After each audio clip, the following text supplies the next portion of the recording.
పరిశుద్ధాత్మ దేవునికి మీ అందరికీ మా హృదయపూర్వక వందనాలు పిల్లరా. ప్రతిరోజు ఉదయ కాలంలో వాక్యం ధ్యానించడం మనకి ఎంతకు ఆశీర్వదము దీవెనకరం ఉంది కనుక ప్రతిరోజు ఏ ఒక్కరు మిస్ అవ్వకుండా ఈ శ్రేష్టమైన దేవుని యొక్క వాక్యాన్ని మీరు విని ఆయన ఆశీర్వాదాలు ప్రతిరోజు కూడా పొందుకోవాలని మేము కోరుకుంటున్నాం. ఓకే, మీ అందరి కోసం ప్రార్థిస్తున్నాం. సంతోషంగా ఆనందంగా ఉండండి పిల్లరా. ప్రార్థన చేసి వాక్యం ధ్యానం చేసుకుందాం. ఉదయకాల సమయంలో తండ్రి, ఇంకో నీ వాక్యం ద్వారా మరొకసారి మీరు మాతో మాట్లాడుతూ ప్రతిరోజు నీ వాక్యం వినడం ద్వారా మమ్మల్ని ఎంతగానో ఆశీర్వదిస్తున్నా, దీవిస్తున్నాం. అటు ఈ రోజు విన్న బిడ్డలందరూ కూడా అటు గొప్ప ఆశీర్వాదాలు దీవులు పొందుకుంటూ సహాయం చేయమని, కొంత సమయం వాక్యం ధ్యానం చేసుకుంటుగా మరుగుపరిచి మాట్లాడమని యేసు నామమున వేడుకొంచున్నాం తండ్రి, ఆమేన్.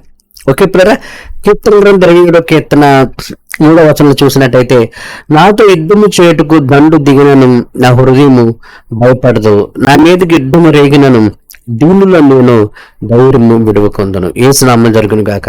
అక్కడ వాక్యం చూసినట్టు పిల్లరా, నాతో యుద్ధము చేయుటకు దండు దిగినను నా హృదయము భయపడదు, నా మీదకి యుద్ధము రేగినను నేను దీనిలో ధైర్యము విడువకొందును. చూసారు పిల్లరా, దావీదు అంటున్నాడు, నా మీదకి యుద్ధం చేయడానికి దండు దిగినను నా హృదయం భయపడదు. దండు అంటే ఏంటి పిల్లరా? చాలా ఎక్కువ మంది ఒకేసారి మన మీదకి దాడి చేస్తే దాన్ని దొండ అంటారు. ఒకరే మన మీదకి దాడి చేస్తే దాన్ని దొండని అనరు. చాలా ఎక్కువ మంది మన మాదికి దాడి చేస్తే దొండ అంటారు. లేదా అనేక సమస్యలు ఒకేసారి మన జీవితం మీదకి వస్తే దాన్ని దొండ అంటారు. ఒక సమస్య వస్తే దండని అనరు. దావీదు అంటాడు, నా మీదకి యుద్ధము చేయటకు దండు దిగినను నా హృదయము భయపడుతుంది అంటాడు. యుద్ధము నా మీదకి రేగినను. యుద్ధము అంటే ఒకరు ఉంటారు. యుద్ధము అంటే యుద్ధంలో చాలా మంది శత్రులు ఉంటారు. వాళ్ళందరూ నా మీదకి వచ్చినా సరే నీ ధైర్యమును విడువకొందును. ఇదేనో ఉన్న నా ప్రియ సహోదరి సహోదరుడా, నీ జీవితంలో దండు లాంటి సమస్యలు అనేకమైన నీ జీవితంలో వస్తున్నాయి. అనేక సమస్యలు నీ మీదకి రేగుతున్నాయి. మరి దావీదు చెప్పినట్టు నువ్వు చెప్పగలవా? నా హృదయము భయపడదు, దీనిలో ధైర్యం విడువకొందునని. ఎంతో శక్తివంతంగా బలంగా దావీదు చెప్తాడు కదా నా ప్రియ సహోదరి సహోదరుడా. ఈ యోబు గ్రంథం 7వ అధ్యాయం 1వ వచనంలో చెప్పినట్టుగా, నరుని కాలం యుద్ధ కాలం ఉంటుంది కదా, వాని జీవితం భూమిని కూలివాని జన్మలు వంటివి కాదా అని దేవుని వాక్యం చెప్పినట్టుగా నా ప్రియ సహోదరి సహోదరుడా, ఈ దినాన్ని నీ జీవితం అనే యుద్ధంలో నువ్వు 70-80 సంవత్సరాలు బతుకున్నప్పుడు ఆ 70-80 సంవత్సరాల జీవితంలో అనేక సమస్యలు, అనేకమైన మనుషులు, అనేక యువకులు, ఇబ్బందులు, అనారోగ్యాలు, ఆర్థిక సమస్యలు, ఇంట్లో సమస్యలు, బయట సమస్యలు అనేకమైన మన మీదకి దండులాగా వచ్చినప్పుడు నువ్వు చెప్పగలవా? నేను నా హృదయం భయపడదు. ఈ యొక్క దండు లాంటి సమస్యలు నా మీదకి వచ్చా సరే నేను ధైర్యాన్ని విడువకొందునని దావీదు చెప్పినట్టుగా నేను చెప్పగలవు నా ప్రియమైన వాళ్ళారా. ఎవరైతే అలా చెప్పారో వాళ్ళే ప్రతి సమస్య మీద, అన్ని విధాల సమస్యల మీద విజయం సాధించగలరు ప్రేరా. ఇదే దావీదు చెప్పినటువంటి మాటలు నేను భయపడకుండా నా జీవితంలో ఎన్ని ప్రాబ్లమ్స్ వచ్చినా భయపడను, ఎన్ని ప్రాబ్లమ్స్ వచ్చినా నేను ధైర్యాన్ని విడవదను, చాలా ధైర్యంగా ఉంటాను, విజయం సాధిస్తాను అని దావీదు చెప్పినట్టుగా నువ్వు చెప్పగలిగే స్థితిలో ఉన్నావా నా ప్రియ సహోదరి సహోదరుడా? అలా చెప్పడానికి దావీదు గల ధైర్యం ఏంటి ఒకసారి ఆలోచన చేయండి. 27వ కీర్తన 5వ వచనం చూసినట్టయితే పిల్లరా, ఆపత్కాలంలో ఆయన తన పర్ణశాలలో నన్ను దాచును, తన గుడారం చాటున నన్ను దాచును, ఆశ్చర్యదుర్గం మీద ఆయన నన్ను ఎక్కించను. ఇప్పుడు నన్ను చుట్టుకున్న నా శత్రువుల కంటే ఎత్తుగా నా తల ఎత్తబడి యేసు నామమున జరుగును గాక. ఆయనకి దావీదు గల ధైర్యం ఏంటి? యుద్ధం వచ్చిన నేను భయపడను, యుద్ధం రేగినా దండు దిగినా నేను ధైర్యం విడువకొందునని. అంత శక్తివంతంగా బలంగా చెప్పడానికి దావీదుకున్నటువంటి గొప్ప ధైర్యము, గొప్ప బలం ఏంటంటే పిల్లరా, దేవుని పట్ల అతనుకున్నటువంటి విశ్వాసం. విశ్వాసం కాబట్టి అంటున్నాడు, ఆపత్కాలంలో నన్ను తన పర్ణశాలలో దేవుడు దాస్తాడు, తన గుడారంలో దాస్తాడు, ఆశ్రయ ఎక్కిస్తాడు, నా శత్రువులకి నా తల ఎక్కువ దేవుడు చేస్తాడు. చూసారు పిల్లరా, దండు దిగిన ఎందుకు హృదయం భయపడదు, దండు దిగిన హృదయంలో ఎందుకు ధైర్యాన్ని విడువకుండా అని చెప్పినాడంటే, తన శక్తి ఉంది, తన బలం ఉంది, తన మీద వీరుడు సూర్యుడు, తన దగ్గర వెనుబంగారు మేడబిద్దులని కాదు. ఈ లోకంలో చాలా సార్లు ప్రాబ్లం వస్తే మన చదువు మీద, మన ఉద్యోగం మీద, మన వ్యాపారం మీద, మన బంధుమిత్రుల మీద, మనకున్న ఎన్ని బంగారాల మీద మనం ఆధారపడతాం. కానీ దావీదు వాటన్నిటి మీద ఆధారపడలేదు పిల్లరా.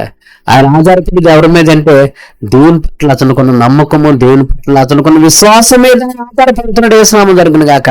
దేవుని పట్ల ఆ నమ్మకం, విశ్వాసం ఉంది కాబట్టి ఆయన శక్తివంతంగా చెప్తున్నాడు. ఆపత్కాలంలో ఆయన తన పన్నసాల్లో దాస్తాడు, తన గుడారపు మాటలను దాస్తాడు, ఆశీర్వాదాన్ని ఎక్కిస్తాడు. ఇప్పుడు నేను చెప్పుకున్న సత్యాన్ని అందరికంటే నా తల ఎత్తేవాడికి దేవుడు చేస్తాడు. చూసారా ప్రియులారా, తనకున్న నమ్మకం, విశ్వాసం ఏంటంటే కేవలము దేవుడే. దేవుడు నా పట్ల ఆదుకుంటాడు, ఆశ్చర్యం ఎక్కిస్తాడు, నా సొత్తుకు నా తల ఎత్తుగా చేస్తాడు, ఆశ్చర్య దుర్గంలో నన్ను పెడతాడని దేవుడి వల్ల విశ్వాసంతో, నమ్మకంతో తను బతుకుతున్నాడు కాబట్టి తను చెప్పగలుగుతున్నాడు, యుద్ధము చేటుకు దండు దేవుని భయపడను, యుద్ధం నేను ధైర్యాన్ని ఎదుర్కొందను. అతని నమ్మకం, అతని విశ్వాసము, అతను భయపడను, నేను చాలా ధైర్యంగా ఉంటాను అని చెప్పడానికి అతని బ్యాక్ బోన్ లేదు, అతను నిలుపులో ఏంటి, అతని ఆస్తి కాదు, అతని సైన్యం కాదు, అతని ఏడు బంగారు మేడమిద్దలు కాదు, ఆకాశ మహాకాశాలు చేసి సృష్టికి అతని దేవుని పట్ల అతి గొప్ప విశ్వాసం, అతి గొప్ప నమ్మకం. ప్రియమైన వాళ్ళారా, ఇది నా నీ జీవితంలో కూడా దండులాంటి సమస్యలు నీ మీదకి వచ్చినా, యుద్ధం లాంటి సమస్య నీ మీదకి వచ్చినా, నువ్వు భయపడకుండా ధైర్యం ఉండి వాటన్నిటి మీద విజయం సాధించాలంటే నా ప్రియ సహోదరి సహోదరుడా, నీకు కూడా దేవుని పట్ల విశ్వాసం, నమ్మకం కలిగి ఉండాలి. నీకున్న ఒక డబ్బైనా కరిగిపోవచ్చు, సైన్యమైనా కరిగిపోవచ్చు, ఎలుబంగైనా కరిగిపోవచ్చు, ఉన్న బంధుమిత్రులే నీకు దూరం అవ్వదు, కానీ అన్ని జరిగిపోయే కానీ దేవుని పట్ల కొన్ని విశ్వాసం, నమ్మకం నీ యొక్క జీవితాన్ని పెంచేది, నీకు విజయాన్ని తెచ్చిపెట్టేది. పిల్లారా, ఇద్దరు లేకపోయినా పర్లేదు, కానీ ఒకటి కలిగి ఉండు, దేవుని విశ్వాసం, నమ్మకం కలిగి ఉండు. దావీదుకు దేవుని విశ్వాసం, నమ్మకం ఉంది కాబట్టి యుద్ధం వచ్చేది భయపడను, యుద్ధం ధైర్యాన్ని ఎదుర్కొందును. ఏంటంటే నా తండ్రి ఆపత్కాలంలో యుద్ధానికి దండు దిగినప్పుడు తన సైన్యాన్ని దాస్తాడు, ఆశ్రయం మీద ఎక్కిస్తాడు, ఉన్నతంగా నిలబడతాడు. నా మీద కొట్టిన కూడా నా తల్లి నా తండ్రి చేస్తాడని విశ్వాసం, నమ్మకం దావీదు ఉన్నాడు కాబట్టి నేను భయపడను, యుద్ధం భయపడను, ధైర్యం ఎదుర్కొందా అని చెప్తున్నాడు. నా ప్రియ సహోదరి సహోదరుడా, నీ జీవితకాలు ఎన్ని ఇరుకులు, ఎన్ని ఇబ్బందులు, ఎన్ని కష్ట నష్టాలు వచ్చినా సరే నువ్వు ధైర్యంగా ఉండాలి, భయపడకుండా ఉండాలంటే దావీదుకు దేవుని పట్ల ఉన్న విశ్వాసం ఎంత గొప్పగా ఉందో, ఆ సృష్టికర్త దేవుని పట్ల నువ్వు అదే గొప్ప విశ్వాసంతో, నమ్మకంతో జీవించినప్పుడు జీవితంలో భయం అనేది లేకుండా బతకచ్చు, జీవితం బతకచ్చు. జీవితంలో సత్యం అందరికంటే తను ఎక్కువ దేవుడు ఏం చేస్తాడు అంటే ప్రతి ప్రాబ్లం, ప్రతి మీద దేవుడు గొప్ప విజయాన్ని ఇస్తాడు. నా ప్రియ సహోదరి సహోదరుడా, అలాంటి గొప్ప విశ్వాసము దావీదు కలిగి ఉన్నాడు కనుక సవాల్తో చెప్తున్నాడు, ధైర్యంతో చెప్తున్నాడు, నేను భయపడను, నేను దేవుడు కారణం ఏంటంటే సృష్టికర్త దేవుడు నా జీవితంలో ఉన్నాడు. ఇది నన్ను పిల్లరా, 70 సంవత్సరాల్లో మనం ఊహించిన తలంచిన ప్రాబ్లమ్స్ మనకు వస్తుంటాయి, మన శక్తి మీద ప్రాబ్లమ్స్ వస్తుంటాయి. ఈ డబ్బు మీద ఆధారపడితే డబ్బు అయిపోవచ్చు, నేను బంగారం మీద ఆధారపడితే అది అయిపోవచ్చు, మీకున్న మేళ్ళ మిద్దులు స్థలాల మీద ఆధారపడితే అవి కరిగిపోవచ్చు. కానీ దేవుని పట్ల నీకున్న విశ్వాసం మాత్రం అది కరిగిపోయేది కాదు, అది కరిగిపోయేది కాదు. దేవుని పట్ల నీకున్న విశ్వాసం అంతకంతకు పెరిగితే నా ప్రియ సహోదరి సహోదరుడా, డబ్బు, ఆస్తులు, మేడ మీద ఆరోగ్యం కరిగిపోయినట్టుగా దేవుని పట్ల నీకున్న విశ్వాసం కరిగిపోతాం, అది అంతకంతకు పెరుగుతుంది. దేవుని నీకుంటే, దేవుని నమ్మకం నీకుంటే, దేవునికి విజయిస్తాడని నమ్మకం కలిగి ఉంటే దేవుని పట్ల కొన్ని విశ్వాసం, నమ్మకం పెరిగేదే గాని తరిగేది కాదు. ఈ లోక ఆస్తిపాస్తులు మేడ మీద పెరిగిపోతుంటాయి, మనం వాడుకొలితే జీవితం అయ్యి జరిగిపోతుంటాయి. కానీ దేవుని పట్ల విశ్వాసం పెరిగేది కాదు, అది అంతకంతకు పెరిగేది. దేవుని పట్ల విశ్వాసం ఎంత నీలో ఉంటే అంత గొప్ప విజయాన్ని నువ్వు పొందుకుంటాం. దేవుని పట్ల నమ్మకం ఎంత ఉంటుందో అంత ధైర్యంగా నీవు ఉంటావు. నీ డబ్బులు బట్టి నీ ధైర్యంగా ఉండు, నీ వెండి బంగాలు బట్టి, మేట బిద్దులు బట్టి ధైర్యంగా ఉండు, ఆరోగ్యం బట్టి ధైర్యంగా ఉండు. ఎందుకంటే ఇవన్నీ ఎప్పుడు పట్టి ఎప్పుడు ఉంటాయో మనకు తెలియదు. అందుకే ఏమంటాడు, నీ భక్తి నీకు ధైర్యం పుట్టించదురా.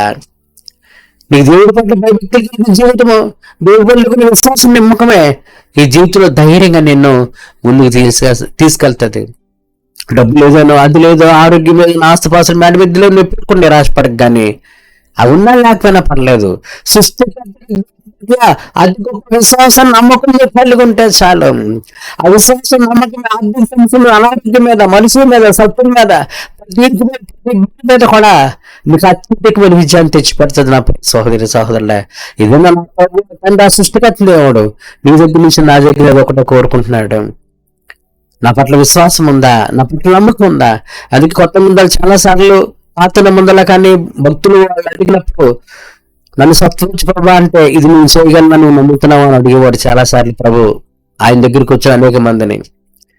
అంటుంటాడు చాలా మంది, అమ్మ నీ విశ్వాసం స్వచ్ఛపరచును, నేను నమ్మించే పని కలుగును కాక అంటాడు. ఇది నీ చేసి సమస్య విజయం ఇచ్చేటువంటి ఆ గొప్ప నమ్మకం విశ్వాసం నువ్వు కలిగి ఉన్నావా? దావి ఎందుకు భయపడదు, ఎందుకు ధైర్యం ఉంటానంటే కారణం ఏంటంటే దేవుడు తన ఆపత్కాల్లో అన్నసార్లు దాస్తాడని నమ్మకం, గుణారూపంలో దాస్తాడని నమ్మకం, అంశాడని నమ్మకం, తన సత్యం ఎప్పుడో చేస్తాడని నమ్మకం ఉన్నాడు కాబట్టి ధైర్యం ఉంటాను అంటున్నాడు, భయపడకుండా అంటున్నాడు. నా ప్రియ సహోదరి సహోదరుడే, ఈ రోజు కూడా అట్లాంటి విశ్వాసం కలిగి ఉన్నప్పుడు నువ్వు కూడా ధైర్యంగా ఉండగలవు, నువ్వు కూడా భయపడకుండా ఉండగలవు, సంతోషంగా ఉండగలవు. ఎందుకంటే నిన్ను కూడా తన పన్నసాల్లో దాస్తాడు, నిన్ను కూడా మీద ఎక్కిస్తాడు, నువ్వు తన సత్తులు చేస్తాడు. ప్రతి విషయంలో అద్భుతమైన విజయం దేవుడు నీకు ఇస్తాడు. అంటే అద్భుత విజయం అందరం పొందుకోవాలని ఆ సృష్టికర్తని దేవుడు కోరుకుంటున్నాడు. పిల్లరా, ప్రార్థన చేద్దాం. వీరే కాలస్తున్నాం మీలో తండ్రి, నీ పట్ల నమ్మకం విశ్వాసం ఉంచితే ఎన్ని గొప్ప కార్యాలు చేస్తావు. భయపడని జీవితము, ధైర్యంగా ఉండే జీవితము నువ్వు మాకు ఇస్తానని వాక్యం ద్వారా చెప్తున్నావు. నీ పట్ల మాకున్న విశ్వాసం నమ్మకమే ఆపత్కాలంలో నువ్వు మమ్మల్ని దాస్తావని కూడా నమ్ముతున్నావు. ఆశ్రద్ధకు మెట్టిస్తావని వాక్యం చెప్తుంది. అది గొప్ప ఆశ్చర్యకర జీవితం ఈ బిడ్డలు అందరూ కూడా పొందుకుంటూ సహాయం చేయమని ఏస్తున్నాము నేడుకొచ్చున్నాను తండ్రి, ఆమేన్. ఓకే పిల్లరా, అటు గొప్ప విజయం దేవుడికి ఇవ్వబోతున్నాడు కనుక ధైర్యంగా ఉండు, భయపడకుండా ఒక ఉన్నత స్థలం మీద నిన్ను నీ కుటుంబం ఉంచబోతున్నాడు. ఓకే, అటు గొప్ప ఆశ్చర్యకరమైన జీవితం మనందరం పొందుకోవాలని ఆ తండ్రి దేవుడు కోరుకుంటున్నాడు. మీకోసం మేము కూడా ప్రార్థన చేస్తున్నాం. సంతోషంగా, ఆనందంగా, హ్యాపీగా ఉండండి ప్రియరా. ఆ పరిశుద్ధాత్ముడు గొప్ప కార్యాలు మీ పట్ల చేసే దేవుడే ఉన్నాడు. ఓకే, మీ అందరికీ నా హృదయపూర్వక వందనాలు.